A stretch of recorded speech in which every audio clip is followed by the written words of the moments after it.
On va s'intéresser à la recherche des solutions d'une inéquation du troisième degré. Donc d'abord, ce qu'il faut savoir que lorsqu'on a une inéquation du troisième degré, on ne peut pas comme ça résoudre directement. On va donc vous demander de montrer qu'une factorisation est valable pour pouvoir utiliser cette factorisation.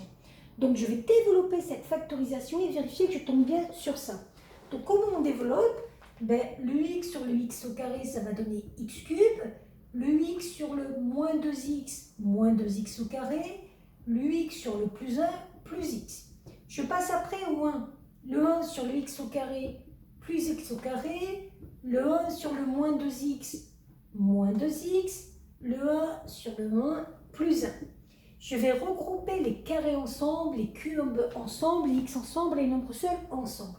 Il me reste x cube, ici présent, moins 2x au carré, plus x au carré, moins x au carré, moins plus x, moins 2x, moins x plus 1.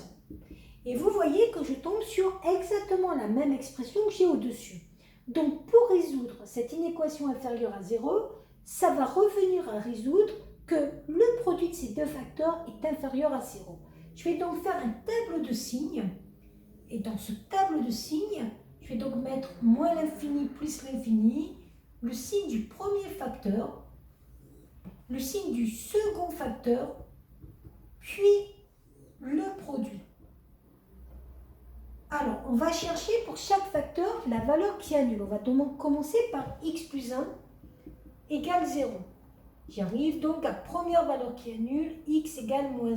C'est une valeur charnière que je mettrai dans le tableau. On va chercher la valeur qui annule dans le deuxième. Alors, soit vous voyez directement que c'est une identité remarquable, c'est x moins 1 au carré. Sinon, vous faites un delta, b carré moins 4ac, donc ça fait moins 2 au carré, moins 4 fois 1, c'est-à-dire 0.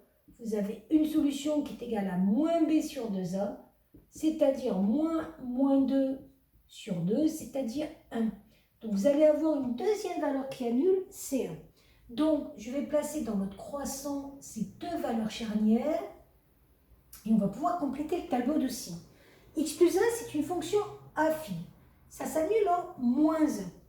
X a un coefficient directeur positif devant, donc c'est une fonction croissante.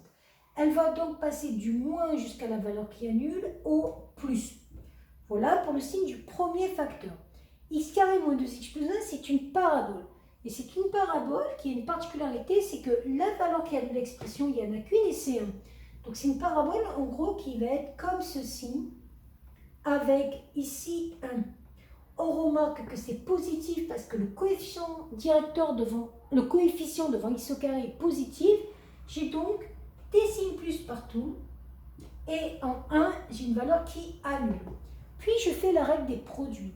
Moins multiplié par plus, moins 0. Plus multiplié par plus, plus 0. Plus multiplié par plus, plus. Moi, je cherche à résoudre à quel moment c'est inférieur à 0. Ça veut dire que dans le tableau, je vais regarder à quel moment le produit est inférieur à 0.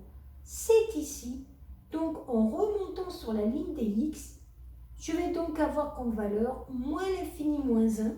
Et pourquoi un crochet ouvert? Parce que je veux que ce soit strictement inférieur à 0. Donc, à l'endroit où il y a 0, je ne peux pas prendre la valeur.